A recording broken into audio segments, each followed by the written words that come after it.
este representative federal of Narita. 와, 와, 당선됐어. 그치 돈을 이렇게 뿌리면 아, 경제력을 내세워서? 와. 아니, 난 도전만 하는 줄 알았지 된 줄은 몰랐어요. 근데 이 경제를 장악한 사람이 정치까지 해버리면 뭐 경제도 지하 경제인 것인데요. 자, 그렇다면 이 마약왕은 어떻게 국회의원으로 변신할 수 있었을까요? 돈을 뿌렸겠죠. 좀 플라타 돈으로 매수했을 예. 것 같아요. 그 동시에 주요 활동 지역인 메데인에서 각종 지원 정책을 펼쳤기 때문입니다. 에스코바르는 빈민층을 위한 학교와 병원을 건설하기도 했고 성당과 집들을 대대적으로 수리하고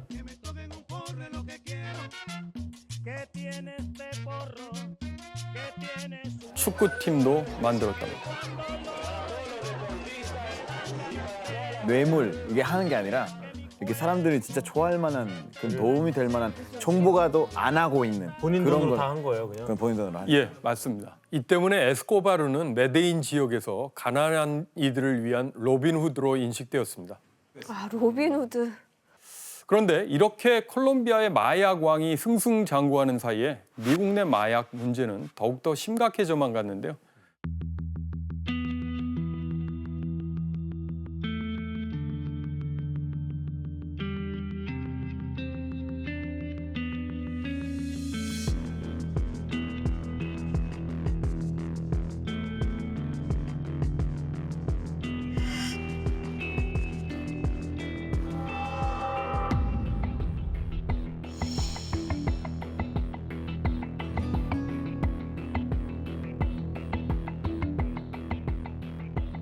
이 시사 주간지 기사 내용에 코카인은 미국을 대표하는 마약이다. All American Drug. 미국을 대표하는 마약이 강한 눈보라처럼 몰아친다. 코카인에게 붙은 일종의 별칭 같은 게 화이트 레이디라는 맞아요. 것이죠. 와일드 레이디 있죠. 네. 그리고 당시 포드사 연 매출이 약 370억 달러였는데 미국 내 코카인 정매출이 비슷했다고 하더라고요. 맞네 진짜 그 대기업 매출 수준이랑 비슷한 거네요 진짜. 그런데 이런 상황에서 한 가지 문제가 더 발생하게 됩니다. 코카인이 크랙이라는 형태로 아, 미국에 들어오면서 상황이 더 심각해진 건데요. 이 크랙은 기존 코카인과는 달리 흡입하는 즉시에 환각 효과가 나타났고 중독성이 더 강하다고 알려져 있습니다. 또 가격이 좀 더 저렴했기 때문에 부유한 이들이 아니어도 구입이 가능했다고 합니다. 그래서 1982년에서 1985년 사이에 미국에서 크랙을 사용한 사람들이 160만 명에 달할 정도였습니다. It's just like, getting cookies at a store. You can go anywhere and get it. Good to go, good to go. Take him, move in.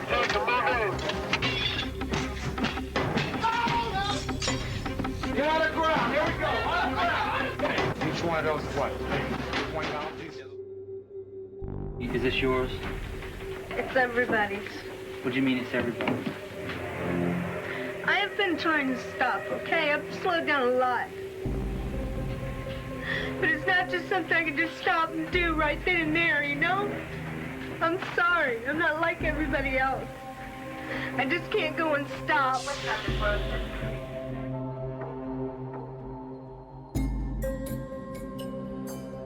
미국이 그럼 뭔가 움직임을 보이진 않았어요? 예, 1980년대 초 미국의 로널드 레이건 정부 역시 강력한 마약 단속 정책을 공표하고 나섰습니다.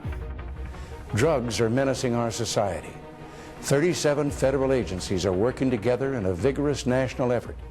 And by next year, our spending for drug law enforcement will have more than tripled from its 1981 levels. 레이건 정부가 추진한 마약 정책의 특징은 군사화와 공급 축소였습니다.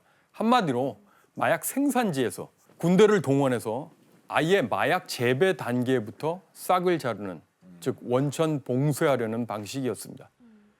그리고 이 마약 문제에 레이건 대통령뿐 아니라 영부인 낸시 레이건까지 나서게 되는데요. There's a drug and alcohol abuse epidemic in this country, and no one is safe from it. because it's aimed at destroying the brightness and life of the sons and daughters of the United States. And when it comes to drugs and alcohol, just say no. So won't you join us in this great new national crusade? 이게 마약 대치 노래예요? 일종의 캠페인 영상인데요.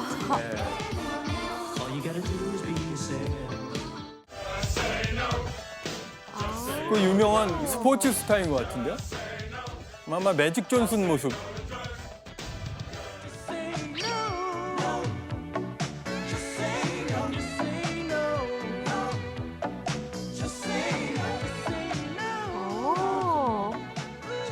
제가 어렸을 때 이런 거 많이 봤어요. TV에서.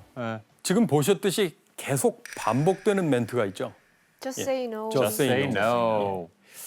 낸시 레이건은 그냥 아니라고 하세요. 캠페인을 시작했는데 당연히 이 캠페인은 마약 사용의 위험성을 강조하는 데 목적이 있었습니다. 그리고 이 캠페인 슬로건, 구호는 1980년대를 풍미하고 대표하는 정치적인 구호가 되었죠.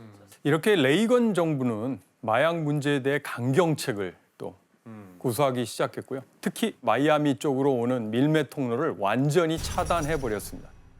그렇다면 이런 레이건의 조치에 가장 큰 타격을 받은 사람은 누구였을까요? 카르텔이죠. 에스코바리죠. 예, 메데인 카르텔. 맞습니다. 바로 콜롬비아의 마약 카르텔이었는데요. 그들의 운송 통로가 막혀버린 것이죠. 그런데 이때 콜롬비아 카르텔의 문제를 어느 정도 해결해 줄 수 있는 또 다른 인물이 나타납니다. 그리고 그는 콜롬비아 마약 카르텔의 위기를 해결하는 동시에 멕시코 마약 카르텔의 역사를 바꿔놓는데요.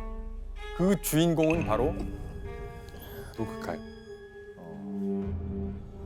그 주인공은 바로 미겔 앙헬 펠릭스 가야르도라는 인물입니다. 이것도 머그샷이네요.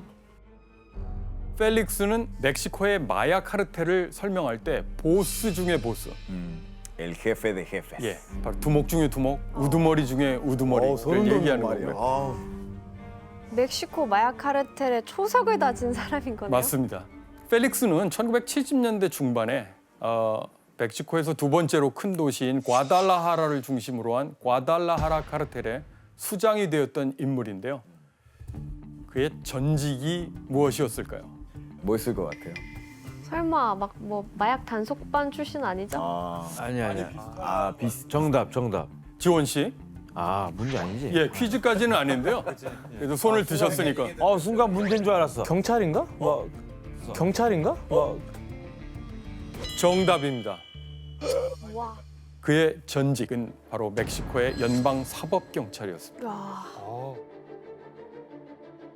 경찰이 어쩌다가 경찰 출신이 범죄 조직을 말하자면 창설했다 또는 강화했다 뭐 이런 상황이 펼쳐진 거죠. 정확히 무슨 일을 했는데 이렇게 거물이 된 거예요? 이 펠릭스 가야르도의 등장 이전까지 멕시코 마약 사업에서 코카인은 두드러지지 않았습니다. 없었어요. 멕시코에 코카인. 그냥 마리화나. 그냥 예, 마리화나. 아편과 마리화나. 하지만 펠릭스는 미국의 마약 수요와 또 콜롬비아의 상황 변화에 굉장히 주목을 하게 됩니다. 첫 번째는 미국인들이 찾는 마약이 마리화나나 헤로인에서 코카인으로 바뀌고 있었다는 점. 두 번째는 미국의 압박으로 콜롬비아에서 미국으로 마약을 배송하는 해상 루트가 막히고 있었다는 점을 간파했던 거죠. 그래서 펠릭스는 플라사의 우두머리들, 수장들을 모아놓고 이렇게 얘기합니다. 미국에서 마리화나 대신 이제 코카인의 시대가 온다. 콜롬비아로부터 코카인을 들여와서 미국으로 배송하려면 멕시코 내의 플라사들이 체계적으로 움직여야 한다. 결국 펠릭스는 플라사 보스들을 설득하는 데 성공을 했고 멕시코 마약 유통망을 통합하고 그 유통망을 장악하기에 이른 것입니다. 그리고 펠릭스는 1980년대 중반에 원래 직접 미국으로 운송을 하고 있었던 콜롬비아 마약 카르텔에게 멕시코를 통한 새로운 육상 루트를 이용하자라는 중요한 제안을 하게 되는 거죠. 콜롬비아 카르텔의 답은 오케이였습니다. 이렇게 멕시코 카르텔은 콜롬비아에서 미국으로 향하는 코카인 배송의 브로커 역할을 맡게 된 셈입니다. 간략하게 정리를 하면 자, 코카인 1톤 요것을 간단한 화학적인 공정을 거쳐서 반죽으로 만들면 그것이 800달러에서 1000달러 수준으로 뛰게 됩니다. 그리고 결정화 과정을 거치고 멕시코에 도착하면 10,000달러에서 20,000달러까지 뛰게 됩니다. 와. 10배로 뛰어버리네요. 그리고 최종 소비자 가격, 즉 미국의 길거리에서 팔리는 수준을 추산해 보면 또는 12만 달러에서 15만 달러로 상승한다고 하죠. 자, 이런 코카인 유통 경로는 1980년대 당시에 미국에서 소비된 코카인의 60%를 차지했답니다. 그러면서 펠릭스는 그 이용료를 상당히 두둑하게 챙기게 되겠죠. 와, 말도 안 된다. 한마디로 펠릭스와 그의 조직인 과달라하라 카르텔은 마약 카르텔 역사의 결정적인 역할을 한 셈입니다. 자, 그런데 저 진짜 펠릭스 가야르도에게 어느 날 예상치 못한 위기가 닥쳐오는데요. 펠릭스의 동업자로 라파엘 까로 낀테로라는 인물이 있었는데 이 사람이 미국의 마약 단속국 DEA 요원을 살해한 혐의로 체포된 것입니다.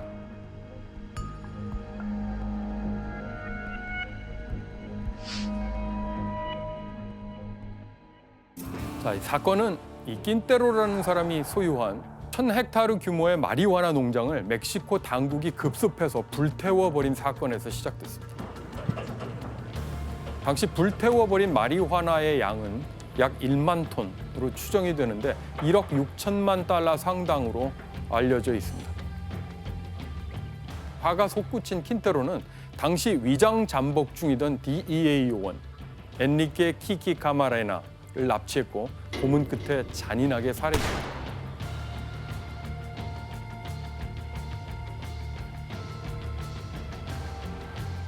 실제로 그 코먼을 했던 그 집 뒷마당에서 거기서 이제 시체를 버리고 갔는데 그냥 대놓고 네 근육이 드러나 있었고 저기 창도 그렇고 다 그냥 실제 내부 기관들이 다 네, 나와 있었고요. 맞아요. 나와 있었고 머리 쪽에서도 드릴로 구멍을 뚫은 그런 흔적까지 있었는데 뭐 거의 악마적인 범죄인 셈인데요. 너무나 비인적인 방법으로 고문을 했었던 거죠.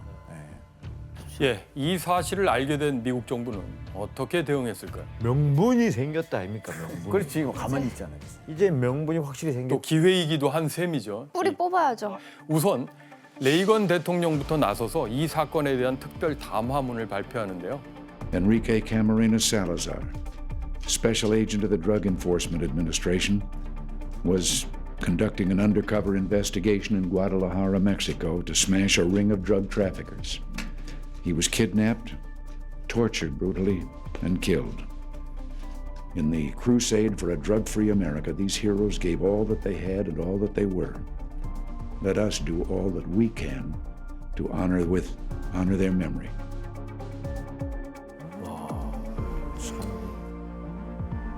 아까 그 영부인과 함께 찍었던 Just Say No 영상과는 톤도 다르고. 그럼요.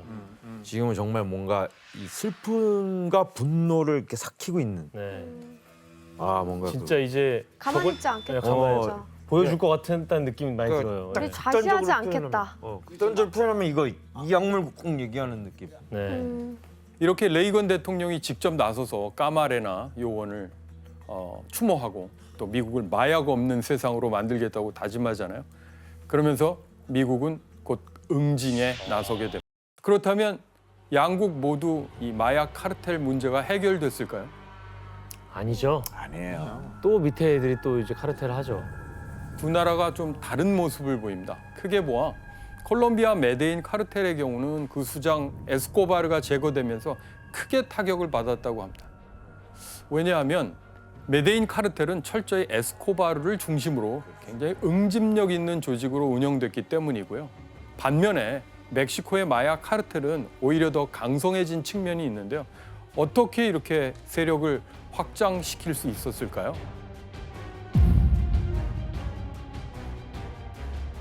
콜롬비아와는 달리 멕시코의 마약 카르텔들은 단일한 조직이라기보다는 여러 지역에 뿌리를 둔 느슨한 연합이라고 할까요? 거기에 이제 훨씬 가까웠던 거죠.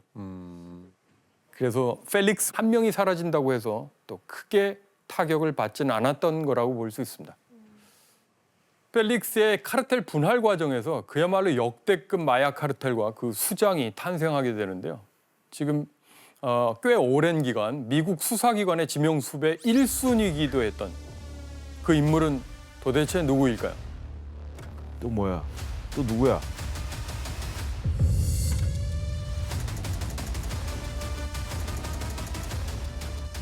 먹으셨어요? 바로 시날로아 카르텔의 보스 호아킨 엘 차포 구스만입니다. 엘 차포. 시날로아는 멕시코 마약 카르텔의 요람과 같은 곳입니다. 펠릭스 가야르도의 고향이기도 했고요.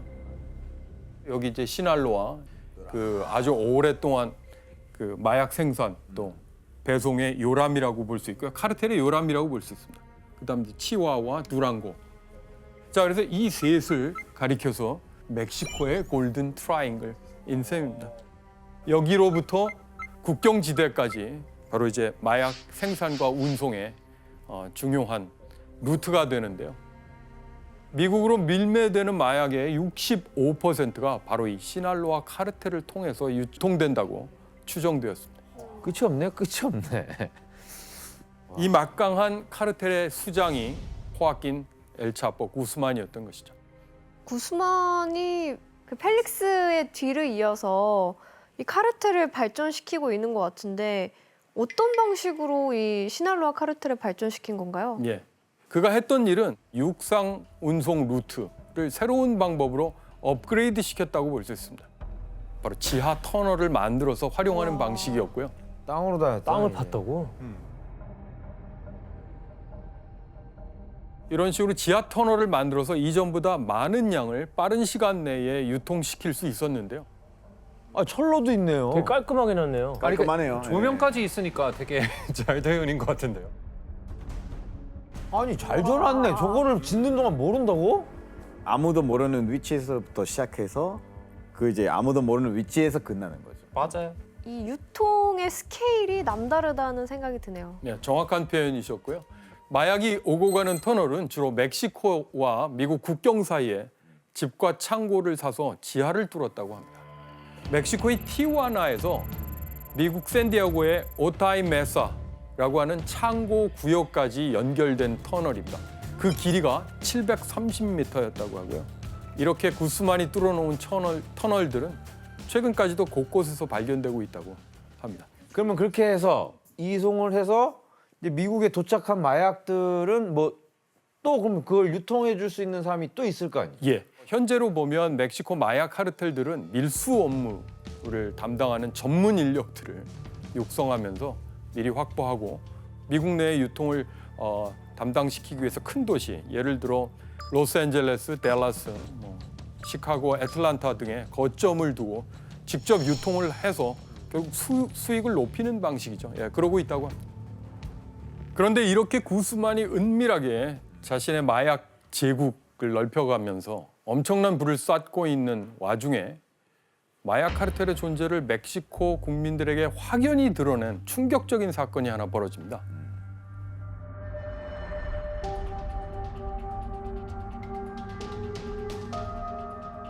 Bien, bueno, pues lamentablemente, como lo estaba mencionando, este lunes, alrededor de las 4 de la tarde, un grupo de personas fuertemente armadas con fusiles AK-47, o mejor conocidos como cuernos de chivo, perpetraron una balacera en el aeropuerto internacional Libertador Miguel.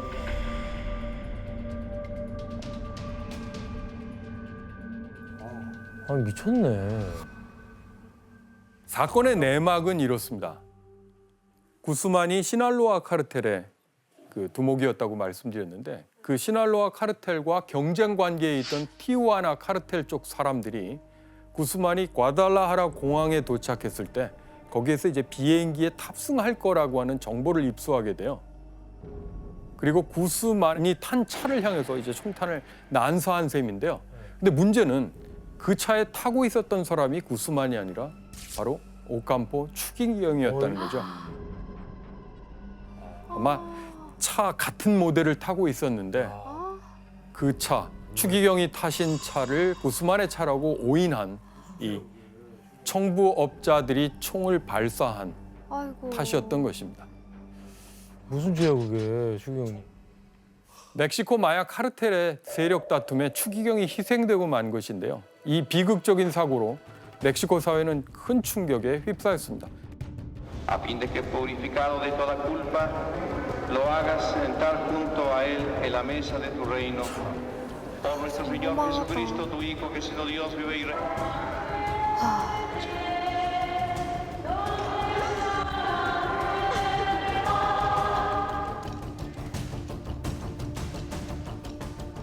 그 당시에 국민들이 엄청 충격에 빠졌겠어요. 그렇죠. 일단 멕시코 사람들은 90% 이상 가톨릭이거든요. 그러니까 실제로 그 카르텔에 있는 사람들 중에 아침마다 이렇게 해가지고 아멘 가톨릭 사람 너무 많아요. 멕시코에서. 그래서 추기경이 죽었다는 거에 대한 사실 더 충격적이었죠. 당시 이 사건을 단순한 사고사가 아니다, 암살이다 이렇게 보는 사람들도 적지 않았습니다. 멕시코 정부하고 당시에 마약 카르텔과의 모종의 거래가 있었던 게 아니냐라는 주장이 있었는데요. 숨진 추기경이 멕시코 정부와 마약 카르텔 간의 모종의 거래, 불법 거래를 폭로하려 했다. 이런 얘기가 돌았었거든요. 예, 하지만 이 사건의 진실에 대해서 명확하게 밝혀진 바는 없습니다. 그렇지만 이 사건으로 구스만은 수배됐고요. 결국 한 달 뒤인 1993년 6월 과테말라, 이웃나라 과테말라에서 체포돼서 멕시코로 이송되었습니다. 그 뒤에 20년 9개월의 징역형을 받고 감옥에 갇히게 되었습니다.